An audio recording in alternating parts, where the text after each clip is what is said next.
So good evening everyone.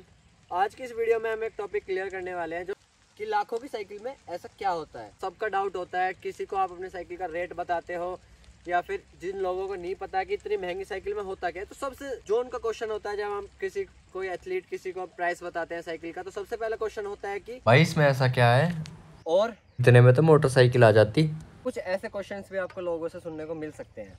तो सबसे पहले आता है बाइक में उसका फ्रेम। तो फ्रेम तीन टाइप्स के होते हैं, एक होता है स्टील, दूसरा एल्यूमिनियम एंड कार्बन। जो स्टील फ्रेम होता है, स्टील फ्रेम हमें देखने को मिलता है काफ़ी बेसिक बाइक्स में, जिसका वेट भी ज़्यादा होता है। इसकी वजह से उसकी कॉस्ट भी कम होती है और वो काफ़ी मतलब जो लो रेंज बाइक्स आप देखते हो उसके आप में मिलता है 5,000, 10,000, 15,000 इतने में। सेकंड है एल्यूमिनियम फ्रेम। एल्यूमिनियम फ्रेम में क्या होता है, एल्यूमिनियम फ्रेम की भी अलग अलग कैटेगरीज होती हैं। अच्छा मटेरियल, और जैसा मटेरियल होगा उसके हिसाब से प्राइस लो और हाई होगा। कोई बेसिक एल्यूमिनियम होगा तो उसका प्राइस कम होगा, तो हाई क्वालिटी का एल्यूमिनियम होगा तो उसका प्राइस ज्यादा होगा, उसकी ड्यूरेबिलिटी ज्यादा होती है। जो ये बाइक है ये रॉक राइडर XC100 है, इसका प्राइस है 1 लाख रुपीज और इसमें हमें मिला है एल्यूमिनियम फ्रेम जो कि काफी लाइट फ्रेम है। तो थर्ड वन है हमारा है कार्बन फ्रेम। कार्बन फ्रेम क्या होता है, जो वो इतना महंगा है, वो महंगा इसलिए है क्योंकि जो उसकी R&D होती है, जो बाइक फ्रेम्स की R&D होती है, वो काफी ज्यादा महंगी होती है। और कार्बन फ्रेम में हमें कोई भी जॉइंट नहीं देखने को मिलता। जो वेल्ड हुआ है इधर, ये एल्यूमिनियम फ्रेम है, इसमें वेल्ड हुआ है। जो कार्बन फ्रेम होता है उसमें ऐसा कुछ भी नहीं होता, कोई जॉइंट नहीं होता, वो पूरा फ्रेम मशीन से बनता है, उसमें कोई जॉइंट नहीं होता है और वो काफी ज्यादा स्ट्रॉन्ग होता है। एल्यूमिनियम एंड कार्बन में डिफरेंस ये है कि एल्यूमिनियम बेंड हो जाता है, बट कार्बन क्या है, डायरेक्ट क्रैक होता है, वो बेंड नहीं होता है। सेकेंड चीज जो बाइक में होती है, जो एक्सपेंसिव बनाती है, उसको जो महंगा बनाती है, उसको वो है इसका ग्रुप सेट। ग्रुप सेट क्या होता है, जो आपके गियर्स होते हैं, सिंपल भाषा में बोले तो गियर्स। तो जो इसमें गियर्स होता है, इसका मैकेनिज्म थोड़ा अलग होता है, क्योंकि तभी ये महंगा है। और मैं बताता हूँ आपको कि ये महंगा क्यों है। अलग अलग बाइक्स में अलग अलग रेंज में हमें देखने को मिलता है। जो इसको बोलते हैं, इसको चेन रिंग बोलते हैं, जो आगे चेन रिंग होती है ये चीज, और ये इसको बोलते हैं हम कैसेट, जो ये पीछे होती है। तो इसको बोलते हैं 1/12 का सेटअप, मतलब आगे एक चेन रिंग और पीछे 12। सिंपल भाषा में आपको बता रहा हूं मैं कि पीछे 12 गियर। जो 1/12 का होता है, इसका स्टार्ट होता है 30,000 से। जो इसके गियर्स हैं, पूरा ग्रुप सेट बोलते हैं जिसको, वो होता है 30,000 से स्टार्ट एंड वो 1.5 लाख तक जाता है सिर्फ गियर्स का प्राइस। और ये इतना महंगा इसलिए है क्योंकि जो इसके गियर्स है, इस चीज को बोलते हैं कैसेट। जो ये है, इसमें ना 12 गियर है एक साथ ही।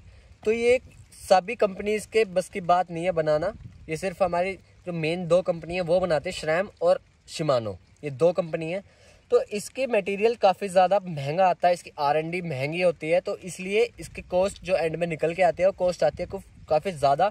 और ये होता है प्रॉपर एथलीट्स के लिए, मतलब जो प्रोफेशनल लोग हैं वो इसको यूज़ करते हैं। ये 1/12 ये वाला गियर होता है, ये होता है हमारे टेक्निकल क्लाइम्स के लिए, जो ज़्यादा क्लाइम्स होती हैं। एंड हम इस पर शिफ्टिंग भी बहुत ज़्यादा ईजिली कर सकते हैं जब हम क्लाइंब कर रहे होते हैं, या फिर हमें कोई स्टीप क्लाइंब है, हमें टेक्निकल सेक्शन है, तो हमें गियर शिफ्टिंग बहुत इजी होती है। जो हमारे नॉर्मल गियर्स होते हैं उसमें ऐसा कुछ नहीं होता है, उसमें टाइम पे शिफ्ट नहीं होते हैं। जो हमारे आगे की चेन रिंग होती है वो 3 होती है और पीछे 4 या 5 गियर होते हैं, आपने देखा होगा बेसिक साइकिल्स में। तो वो चीज़ होती है, वो होती है बिगनर्स के लिए। तो जो अपने ग्रुप सेट है, इसको बोलते हैं हम ड्रेलर, RD शॉर्ट फॉर्म में, डिरेलियर। जो इसका काम होता है, इसको क्या होता है, चेन को ऊपर नीचे करना। हम बात करें तो इसके प्राइस की, जो ये खाली है 8 से 10,000 रुपए का है और ये 30,000 रुपए तक जाता है।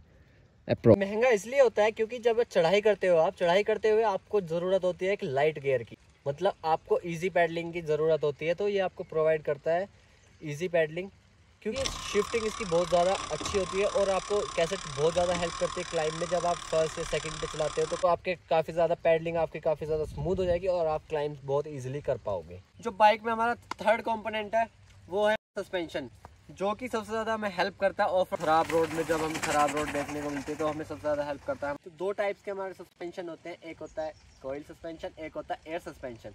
कॉइल सस्पेंशन क्या होता है, कॉइल सस्पेंशन हमें देखने को मिल जाते हैं 10,000 से 40,000, 50,000 की बाइक्स में, और जो थोड़े हाई एंड होते हैं वो हमें डाउनहिल बाइक्स जो होती हैं वो उसमें देखने को मिल जाता है। और डाउनहिल कॉइल सस्पेंशन में क्या होता है, उसके अंदर एक कॉइल होती है, उसमें एयर कॉइल होती है, वो प्रेस होती है एंड दैट्स इट।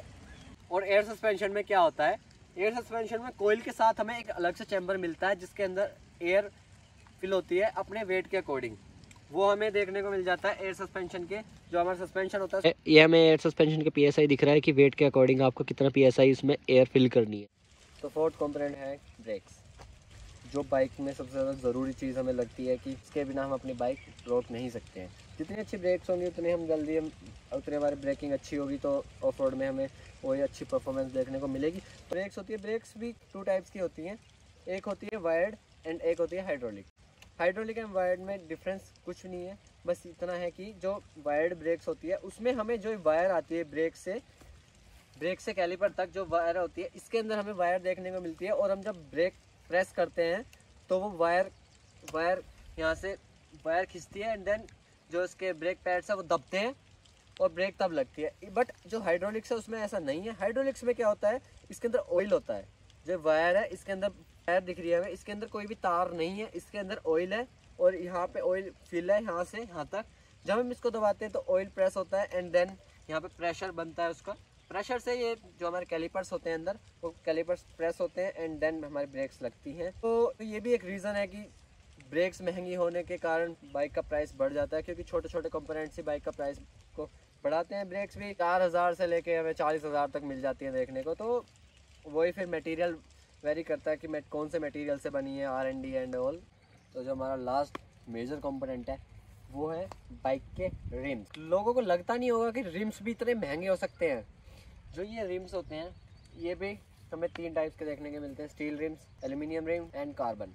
जैसा कि मैंने फ्रेम में बताया ऐसा ही रिम्स के साथ भी है। इनके मटेरियल की वजह से महंगे होते हैं, एल्यूमिनियम, कार्बन एंड स्टील। वही जो इनकी स्पोक्स होती है कार्बन में, वो स्पोक्स भी कार्बन की आती है एंड फ्रेम ये भी पूरा जो रिम है वो हमें कार्बन देखने को मिलता है, जो हाई एंड बाइक्स में आता है।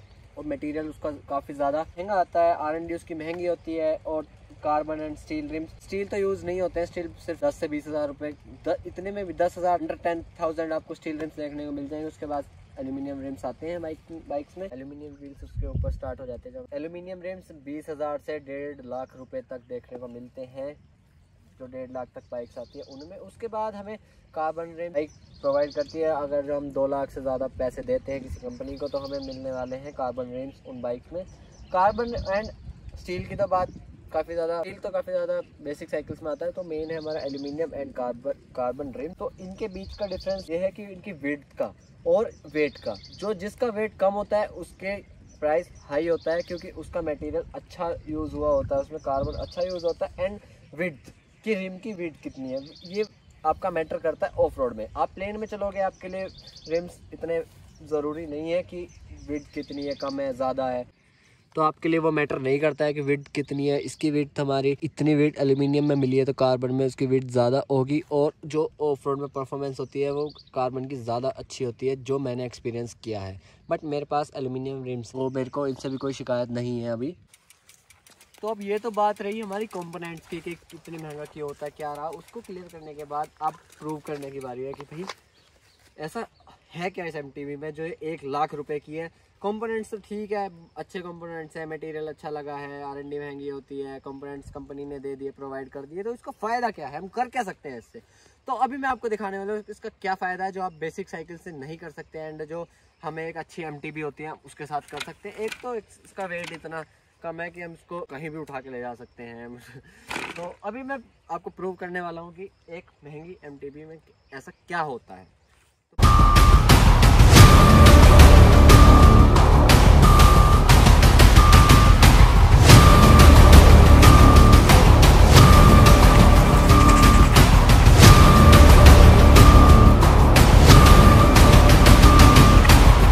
वीडियो को लाइक, शेयर एंड कमेंट करना ना भूलें और चैनल को सब्सक्राइब ज़रूर करें।